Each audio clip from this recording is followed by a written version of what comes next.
Sitten siellä on perunat ja porkkanat ja sipulit.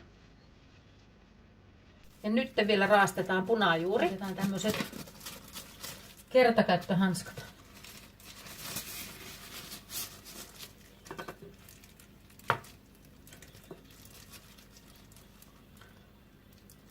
Punajuuret on pesty tosi hyvin. Mä käytin ne kuumassa vedessä. Annoin olla ihan keitetyssä veessä vähän aikaa, että lähtee tosi puhtaaksi ja sitten vielä huuhtelin, niin nämä on todella puhtaita, en vitsi kuoria. Sitten raastetaan.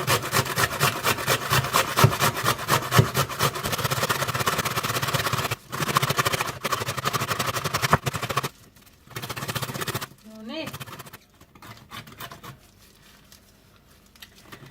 Kyllähän se vaan sotkee tää punajuuri, mutta viimeinen menee nyt tässä. Ja sitten äkkiä pyyhitään kylmällä veellä tuo lauta ja pöytä siistitään. Ja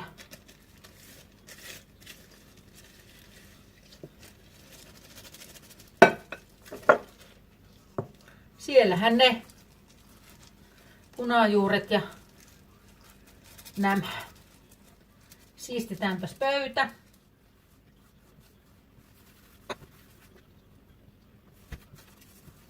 No niin, nyt on siistitty pöytä ja sekoitetaan.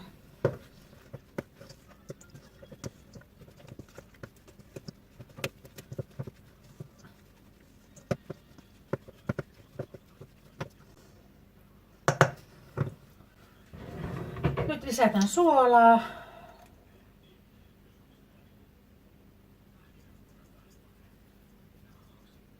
Mä laitan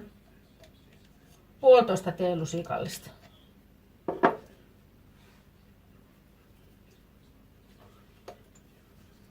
Näin.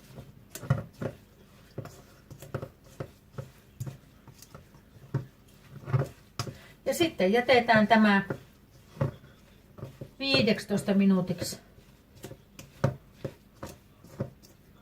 itkemään, eli lähtee noi nesteet liikkeelle ja sitten mä puristan vielä hanskojen kanssa niin nesteet pois näistä kasviksista.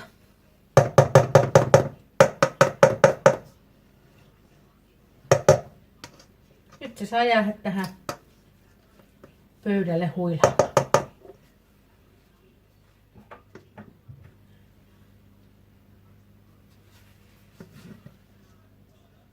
No niin. Nyt nämä on ollut täällä niin 15-20 minuuttia nyt oli mulla tässä, kun tuossa katselin uutisia. Hanskat käteen ja sitten rutistetaan.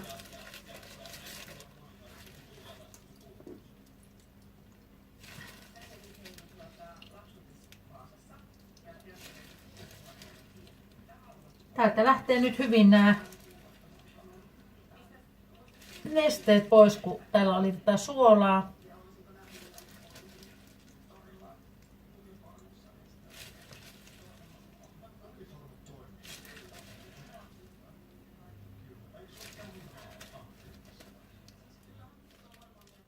Näin.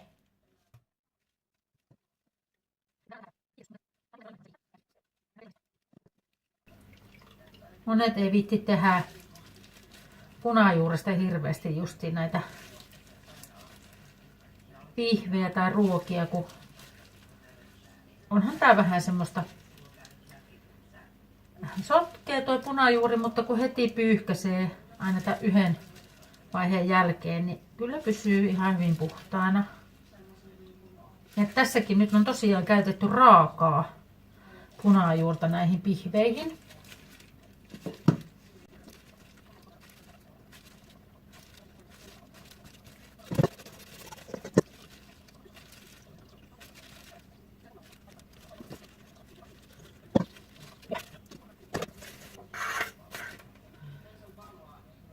Sen verran tuli nyt noita.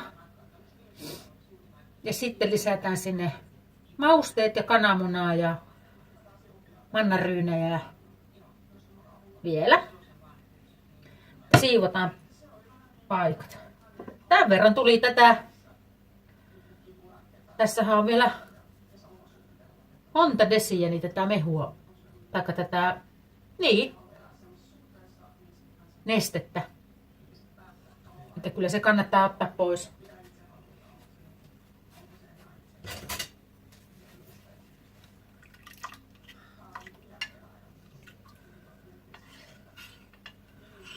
Maistetaan.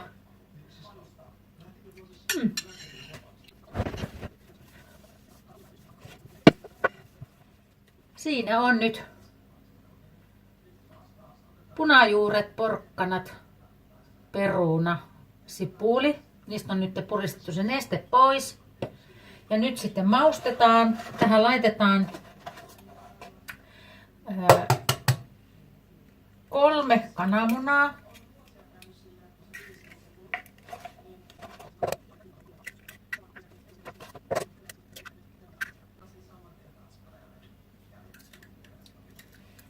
Eli siellä on nyt 3 kananmunaa.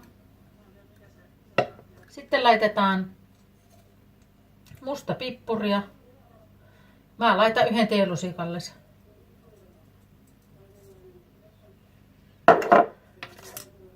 Sitten laitetaan meirämiä. Ihanaa. Teelusikallinen.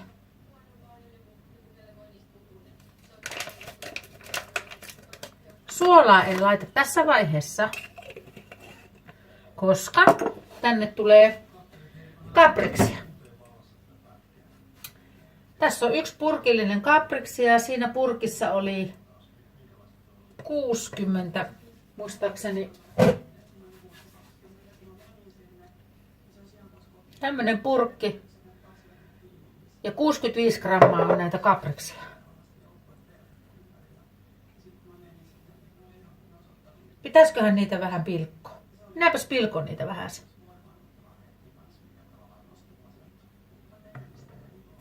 Ui.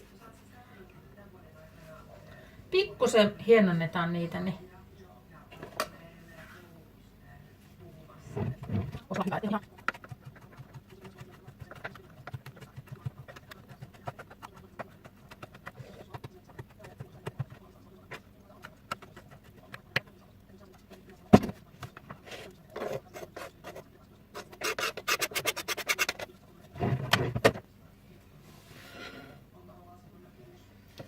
sitten sotketaan.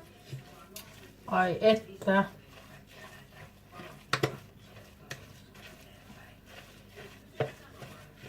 Sitten lisätään tähän vielä joko korppujauhoja, vehnäjauhoja tai mannaryynejä. Niin mä laitan mannaryynejä. 1, 2, 3,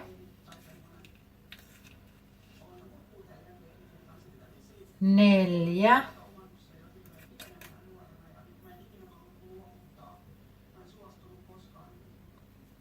5. 5 ruokalusikallista mannaryynejä.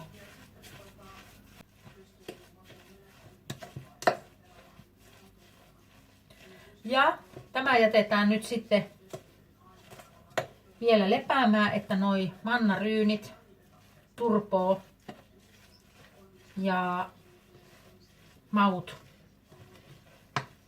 täällä paranee. Ja sitten mä maistan tätä vielä ja tarviko laittaa suolaa. Mutta kun tässä itkettämisessä oli suolaa ja noissa kapriksissa on suolaa, niin en olisi saanut sen takia enää. Antaa sen nyt olla ja katsotaan sitten.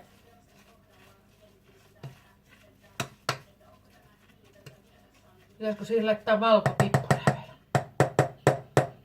Mutta antaa sen nyt jäädä siihen. Parikymmentä minuuttia saa olla kanne alla. Nyt on kulunut yli 20 minuuttia, melkein puoli tuntia. Lisäsin tähän tosiaan vielä vähän valkosipulirouhetta. Kun en laittanut valkosipulia tähän nyt ollenkaan, niin maistelin, niin mä ajattelin, että kyllä se vähän kaipaa sitä valkosipulia. Niin laitoin teelusikallisen vähän vajaan niin valkosipulirouhetta. Ja nyt sitten uuni on päällä. Tuommoinen 190 astetta. Laitoin sen päälle ja nyt ruvetaan tekemään sitten pihvejä. Ja tästä kyllä kannattaa kanssani puristella näitä nesteitä pois.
Siis vau. Tämä tuoksu, mikä siis kapriksesta tulee tänne huusholliin, kun näitä paistaa. Se on aivan mielettömän hyvä. Mä pidin näitä siis 180 asteessa 35 minuuttia. Puolessa välissä lisäsin myös siis sitä öljyä tuohon pinnalle. Enkä halunnut kääntää. Toki jos haluat, niin voit kääntää, mutta mä haluan, että nämä jää tällainen toiselta puolelta tämmöiseksi ja sitten toiselta puoleltahan ne on näin.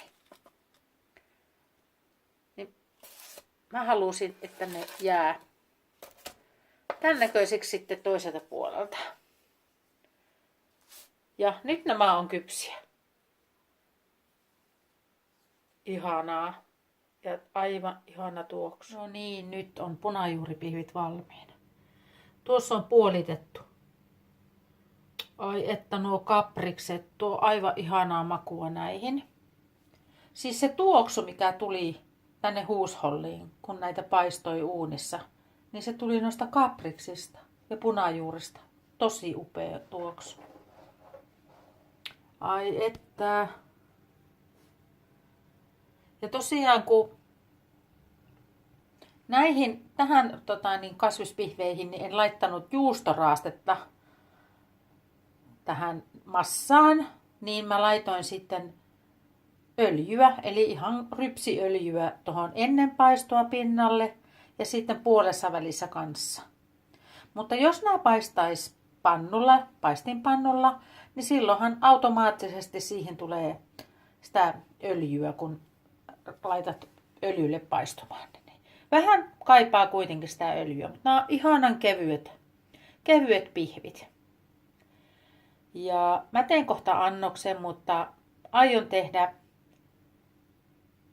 feta kermaviili kastikkeen. Tulee semmonen ihana kylmä kastike siihen, koska punajuuripihvit maistuu tosi hyvin fetan kanssa tai aurajuuston kanssa. Mutta tehdään kohta annos. Nam nam.